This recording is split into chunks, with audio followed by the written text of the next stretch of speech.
Hi friends, welcome back to my YouTube channel. After a long time വീണ്ടും ഞാനൊരു long video എത്തിയിരിക്കുകയാണ്. ഈ long time എന്നൊക്കെ പറഞ്ഞാൽ ഞാൻ 1 month ആണ് ഈ ലോങ് വീഡിയോസ് ഷോർട്ട് വീഡിയോസ് ഒന്നും അപ്ലോഡ് ചെയ്യാതിരുന്നത്. മോസ്റ്റ് പ്രോബബിളി റീസൺ പറയുകയാണെങ്കിൽ ഈ ജൂലൈ ഹാഫ് വരെ ഞങ്ങൾക്ക് എക്സാംസ് ആയിരുന്നു. 80 മാർക്കിൻ്റെ എക്സാം ആയിരുന്നു. കഴിഞ്ഞ വർഷം നമ്മൾ 40 or 50 എഴുതിക്കൊണ്ടിരുന്നെങ്കിൽ അതിൻ്റെ ഇരട്ടിക്കാണ് ഈ പ്രാവശ്യം നമ്മൾ എക്സാം എഴുതുന്നത്. അപ്പോൾ അതുകൊണ്ട് തന്നെ അതിൻ്റേതായിട്ടുള്ള കുറച്ച് ബിസിയും കാര്യങ്ങളുമായിരുന്നു. പിന്നെ ഞങ്ങളുടെ സ്കൂളിൽ കോമ്പറ്റീഷൻസ് ഉണ്ടായിരുന്നു. അപ്പോൾ അത് ഞാൻ കുറച്ച് പാർട്ടിസിപ്പേറ്റ് ഒക്കെ ചെയ്തിട്ടുണ്ടായിരുന്നു. അപ്പം അങ്ങനെ വന്നപ്പം അതിലൂടെ കുറച്ച് ബിസി ആയതുകൊണ്ട് നമുക്ക് പ്രത്യേകിച്ച് വീഡിയോ ഒന്നും എടുക്കാൻ പറ്റിയില്ല. സോ ഇനി എന്തായാലും ഞാൻ കൺസിസ്റ്റൻ്റ് ആയിട്ട് വീഡിയോ ഇടുന്നതാണ്.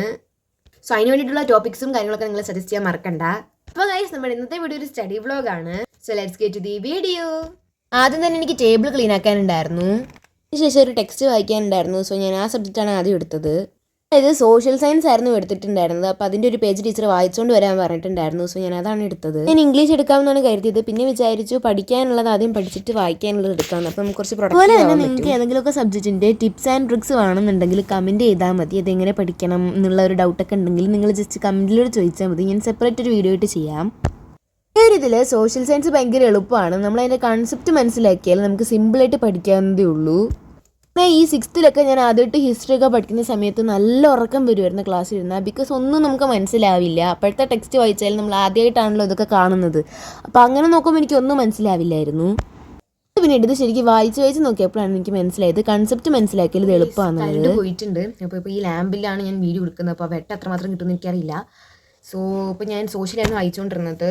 ആൻഡ് അതിൽ എനിക്ക് കുറച്ച് അണ്ടർലൈനും കാര്യങ്ങളും ചെയ്യാനുണ്ടായിരുന്നു. കാരണം ഞങ്ങൾക്ക് ഈ ആയിട്ടാണ് ടെക്സ്റ്റ് കിട്ടിയത്. അപ്പോൾ കഴിഞ്ഞ എന്താ പറയുക ചാപ്റ്ററിലൊക്കെ കുറച്ച് എനിക്ക് അണ്ടർലൈനൊക്കെ ചെയ്യാനുണ്ടായിരുന്നു. ഇപ്പോൾ പഠിപ്പിക്കുന്ന ചാപ്റ്റർ അത് ഞാൻ ടെക്സ്റ്റ് വായിച്ചിട്ടുണ്ടായിരുന്നില്ല. അപ്പോൾ അതിൽ കുറച്ച് മെയിനായിട്ടുള്ള പോയിൻറ്റ്സും കാര്യങ്ങളും മാർക്ക് ചെയ്യാനും പഠിക്കാനും ഒക്കെ ഉണ്ടായിരുന്നു. സോ അതാണ് ഞാനിപ്പോൾ ചെയ്തുകൊണ്ടിരിക്കുന്നത്. ആൻഡ് ഈ ഒരു ലാമ്പ് ഞാൻ ഇന്നലെ ചാർജ് ചെയ്യണത്. അപ്പം ഇതൊരു 1 or 2 hour നമുക്ക് മാക്സിമം കൊണ്ടുപോകാൻ പറ്റുമായിരിക്കും. സോ ഒരു 1 or 2 hour കൊണ്ട് നമുക്ക് മാക്സിമം പഠിച്ചു തീർക്കാൻ പറ്റുന്നത് തീർക്കണം. ആൻഡ് ഈ ചാപ്റ്റർ കൂടുതലും ഈ പാസ്റ്റ് ഇതാണ്. അപ്പോൾ ഹിസ്റ്ററീൻ്റെ ചാപ്റ്ററാണ്. അപ്പോൾ പാസ്റ്റ് ബേസ്ഡ് കുറേ കാര്യങ്ങളൊക്കെ ഉണ്ട്. ഒരു സ്റ്റോൺ ഏജ് അങ്ങനെയുള്ളതൊക്കെയാണ്. അപ്പം അതിനെ ബേസ് ചെയ്ത് കുറേ സംഭവങ്ങളുണ്ട്. അപ്പോൾ നമ്മൾ നന്നായിട്ട് വായിച്ച് നോക്കിയാൽ നമുക്കിത് എന്തൊക്കെ ഉണ്ടെന്ന് മനസ്സിലാക്കാൻ പറ്റും. അതുതന്നെ നമ്മൾ മെയിൻ പോയിന്റ്സ് ഹൈലൈറ്റ് ചെയ്ത് ഷോർട്ട് നോട്ട്സ് ആയിട്ടൊക്കെ ഉണ്ടാക്കി പഠിക്കുകയാണെങ്കിൽ തന്നെ നമുക്ക് ഇതിലെ എല്ലാ കൺസെപ്റ്റും മനസ്സിലാക്കി തറവായിട്ട് പഠിക്കാൻ പറ്റും. മാത്രമല്ല 9th മുതൽ നമുക്കിനി ടെക്സ്റ്റൽ ബേസ്ഡ് ക്വസ്റ്റ്യൻസ് ആയിരിക്കും എക്സാമിന് കൂടുതലും ചോദിക്കുക. അപ്പോൾ നമ്മൾ ടെക്സ്റ്റ് നന്നായിട്ട് റിഫർ ചെയ്താലേ നമുക്ക് ഓരോ ക്വസ്റ്റ്യനും ആൻസർ ചെയ്യാൻ പറ്റൂ. എൻ്റെ ഒരു ഇതിൽ പറയുകയാണെങ്കിൽ നമ്മൾ ചെറുപ്പം മുതലേ ടെക്സ്റ്റ് നന്നായിട്ട് വായിച്ച് പഠിച്ച് വന്നാൽ നമുക്കത് വലിയ ക്ലാസ്സിലെത്തുമ്പോൾ വലിയ ടഫായിട്ട് തോന്നില്ല. അതുപോലെ തന്നെ നിങ്ങൾ ഈ എക്സ്പ്രഷൻസ് ഒന്നും മൈൻഡ് ആക്കണ്ട. കാരണം ഞാനിങ്ങനെ ടെക്സ്റ്റ് വായിക്കുമ്പോൾ ഉറക്കെ വായിക്കുന്നതാണ്. അപ്പം അങ്ങനെ ഓരോരോ എക്സ്പ്രഷൻ വന്നു പോകുന്നതാണ്.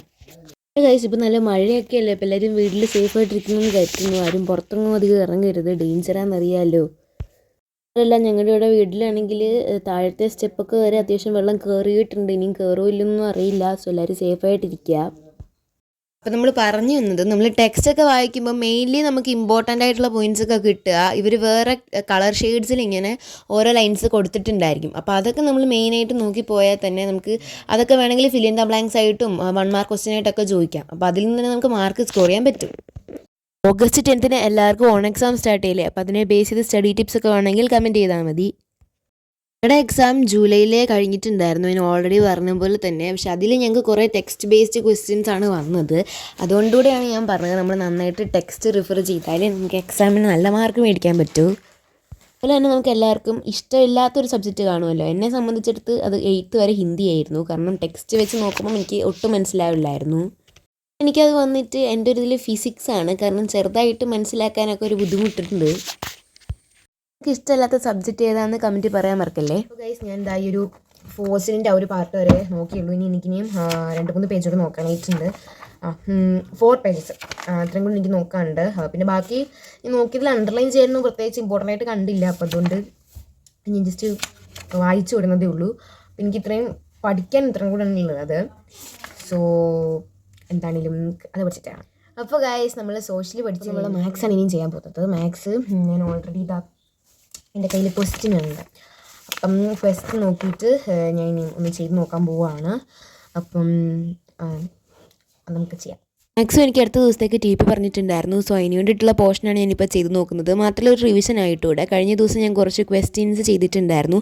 സെയിം ക്വസ്റ്റ്യൻസ് ഞാൻ ഒന്നുകൂടെ ചെയ്ത് നോക്കുന്നു. മാത്രമല്ല നാളെ ഒരു ദിവസം കൂടെ ഉണ്ട് ചെയ്ത് നോക്കാൻ. ചിലപ്പോൾ സമയം കിട്ടിയെന്ന് വരില്ല. അപ്പോൾ അതുകൊണ്ടാണ് ഞാൻ ഇന്നൊന്ന് ചെയ്ത് നോക്കുന്നത്. അതുപോലെ തന്നെ മാത്സിലാണെങ്കിൽ നമ്മൾ സ്റ്റെപ്പ് ബൈ സ്റ്റെപ്പ് ഡൗട്ട്സ് ഇല്ലാതെ ക്ലിയർ ആക്കി പോയാൽ മാത്രമേ നമുക്കത് മനസ്സിലാക്കാൻ പറ്റൂ. കാരണം വേറൊന്നുമല്ല, ഇപ്പം നമ്മൾ ചെന്ന് ഒന്ന് ചെയ്ത് നോക്കി, പിന്നീട് അത് നമ്മൾ എന്തെങ്കിലും പറഞ്ഞ പോലെ ടെസ്റ്റ് പേപ്പറിനോ കാര്യങ്ങൾ എന്തിനേലും നമ്മളൊന്ന് നോക്കുമ്പോൾ നമുക്കതൊന്നും അറിയത്തില്ല, നമ്മളിത് പഠിച്ചതേ അല്ല നമുക്ക് തോന്നും.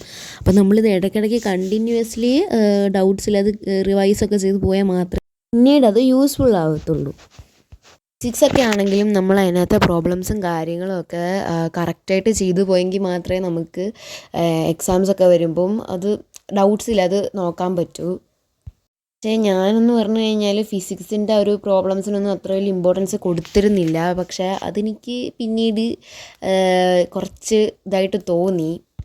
കാരണം ഫിസിക്സ് ആണെങ്കിലും മാത്സ് ആണെങ്കിലും അതിനകത്തുള്ള സൊല്യൂഷൻസ് കറക്റ്റായിട്ട് പഠിച്ച് പോയെങ്കിലേ പറ്റൂ, അല്ലെങ്കിൽ പഠിച്ചില്ല എന്ന് പറഞ്ഞാൽ മതി. കാരണം നമ്മൾ പിന്നീട് അത് നോക്കുമ്പോൾ ഒന്നും മനസ്സിലായിട്ടില്ലെങ്കിൽ നമ്മളത് പിന്നെയും ചെയ്ത് പഠിക്കാത്തതുകൊണ്ടുള്ള ഒരു പ്രോബ്ലം കൊണ്ട് തന്നെയാണെന്നേ പറയാൻ പറ്റൂ. ഫിസിക്സിന് ഞാൻ അത്ര വലിയ ഇമ്പോർട്ടൻസ് കൊടുത്തിരുന്നില്ല, അതായത് അതിൻ്റെ സൊല്യൂഷൻസിന്. കാരണം മാത്സിൻ്റെ ആ ഒരു ഇതുപോലല്ല ഇതിൻ്റെ പ്രോബ്ലംസ് എന്നാണ് ഞാൻ കരുതിയത്. അതുകൊണ്ട് പിന്നെ ഞാൻ അതിന് വലിയ ഇമ്പോർട്ടൻസ് കൊടുത്തിട്ടുണ്ടായിരുന്നില്ല. പക്ഷേ അത് പിന്നീട് എനിക്ക് ചെയ്ത് നോക്കിയപ്പോഴാണ് മനസ്സിലായത് രണ്ടിനും ഇമ്പോർട്ടൻസ് ഒരുപോലെ ഈക്വലായിട്ട് കൊടുക്കണം, അല്ലെങ്കിൽ അവസാനം ട്രബിൾ ആവും എന്നുള്ളത്. ഇപ്പോൾ മാത്സിൽ എനിക്കൊരു ടിപ്പ് പറയാനുള്ളത്, ഇപ്പോൾ അത് ഏതൊരു സബ്ജക്റ്റ് ആണെങ്കിലും നമ്മൾ കഴിഞ്ഞ വർഷം പഠിച്ചതിൻ്റെ ഇരട്ടിയായിട്ടായിരിക്കും നമ്മൾ ഈ വർഷം അല്ലെങ്കിൽ ഇനിയുള്ള വർഷങ്ങൾ അതിൻ്റെ നോട്ട്സും ടെക്സ്റ്റും കാര്യങ്ങളൊക്കെ പഠിക്കുന്നത്. അപ്പോൾ അതിനുവേണ്ടി ഓരോ സബ്ജക്റ്റിനും നമ്മൾ അത്യാവശ്യം സമയം ടൈം കണ്ടെത്തിയിട്ട് നമ്മൾ പഠിക്കാനായിട്ട് ശ്രമിക്കുക. അതായത് ഇപ്പോൾ മാത്സ് ആണെങ്കിൽ നമ്മൾ കഴിഞ്ഞ വർഷം പഠിച്ചതിൻ്റെ അത്ര ഒരു ടൈം പോരാ നമുക്ക് ഇനിയുള്ള വർഷങ്ങൾ പഠിക്കാനായിട്ട്. അപ്പോൾ അതിന് വേണ്ടി നമ്മൾ ടൈം മാനേജ്മെൻറ്റ് ചെയ്തിട്ട് പഠിക്കുകയാണെങ്കിൽ അത് കുറച്ചുകൂടെ യൂസ്ഫുൾ ആവും. നമ്മളിതിന് നല്ല എഫേർട്ട് കൊടുത്തേ പറ്റൂ. അതായത് കഴിഞ്ഞ വർഷം നമ്മൾ ഈ സബ്ജക്ട്സൊക്കെ ഒരു 1 അല്ലെങ്കിൽ ഒരു ഹാഫ് അവറൊക്കെയാണ് പഠിച്ചുകൊണ്ടിരുന്നുണ്ടെങ്കിൽ ഈ വർഷം നമ്മളത് കുറച്ച് സമയം കൂടെ ആക്കാനായിട്ട് ശ്രമിക്കുക. അതായത് ഒരു 2 അവറൊക്കെ മാക്സിമം ഹോളിഡേയ്സ് ഒക്കെ കിട്ടുന്ന സമയത്ത് നമ്മൾ ഈ ഒരു സബ്ജക്റ്റിനൊക്കെ വേണ്ടി ഇമ്പോർട്ടൻസ് കൊടുക്കാനായിട്ട് ശ്രമിക്കുക. ഈ ടെക്നിക്സൊക്കെ യൂസ് ചെയ്താൽ തന്നെ നമുക്ക് നല്ലൊരു റിസൾട്ട് കിട്ടും.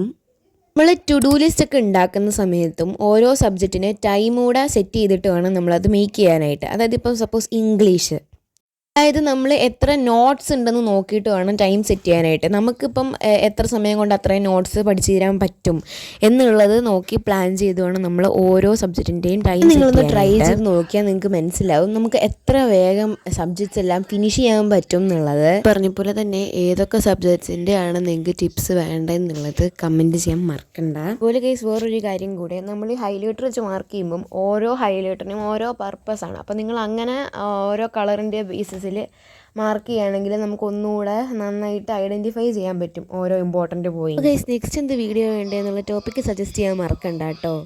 പറയാണ് മഴയൊക്കെയാണ്, എല്ലാവരും സേഫ് ആയിട്ടിരിക്കുക കേട്ടോ. വീഡിയോ ഇഷ്ടമായിരിക്കും, സബ്സ്ക്രൈബ് ചെയ്ത് കമൻറ്റ് ചെയ്യാൻ മറക്കണ്ട. അപ്പോൾ നെക്സ്റ്റ് എന്ത് വീഡിയോ എന്നുള്ള ടോപ്പിക്കും സജസ്റ്റ് ചെയ്യാൻ മറക്കല്ലേ. സോ എനിക്കറിയാം ഈ വീഡിയോ അത്യാവശ്യം ലെങ്ത് കുറവാണെന്നുള്ളത് നമുക്ക് നെക്സ്റ്റ് വീഡിയോ മുതൽ സെറ്റാക്കാം. സോ നെക്സ്റ്റ് എന്ത് വീഡിയോ വേണമെന്ന് ടോപ്പിക്ക് പറയാൻ മറക്കണ്ട. അപ്പോൾ നമുക്ക് പുതിയൊരു വീഡിയോ ഇട്ട് വരാം. See U.